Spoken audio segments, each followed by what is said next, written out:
रास्ते का भूत। रवि नाम का एक लड़का दिल्ली की किसी फैक्ट्री में साफ सफाई का काम किया करता था। उसके घर से फैक्ट्री करीब 10 किलोमीटर दूर थी। वो हमेशा अपनी साइकिल से ही फैक्ट्री जाता था। रोज की ही तरह आज भी वो घर से फैक्ट्री के लिए निकला। उसे रास्ते में पड़ने वाले एक चौराहे पर एक लड़की दिखी जो उसे गुस्से में घूर रही थी। लड़के ने भी उसे देखा और फिर मुंह फेरकर फैक्ट्री चला गया। अगले दिन भी सुबह वो लड़की उसी जगह पर खड़ी थी और रवि को घूर रही थी।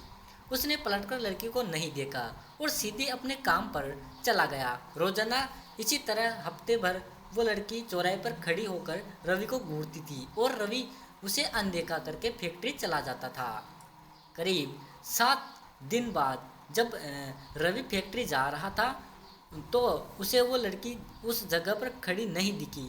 रवि के मन में हुआ कि आखिर क्या हुआ होगा कि वो लड़की वहाँ नहीं है। रवि ने सोचा कि उस लड़के से कुछ पूछने या बात करने से में भी डर लगता था क्योंकि वो बुरी तरह से घूरती थी। उन्हीं ख्यालों के साथ वो फैक्ट्री पहुंचा और साफ सफाई करके शाम को घर लौट गया। वो लड़की एक हफ्ते तक उस चौराहे पर नहीं दिखी। एक दिन शाम जब शाम को वो लड़का घर पहुंचा तो उसे अपने बेड पर एक चिट्ठी दिखी। उसमें लिखा था, मेरा नाम प्रीति है।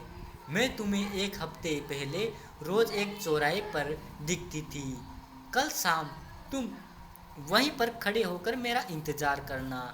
उस चिट्ठी में एक फ़ोटो भी थी जो उसी चौराहे पर खड़ी लड़की से मिलती थी।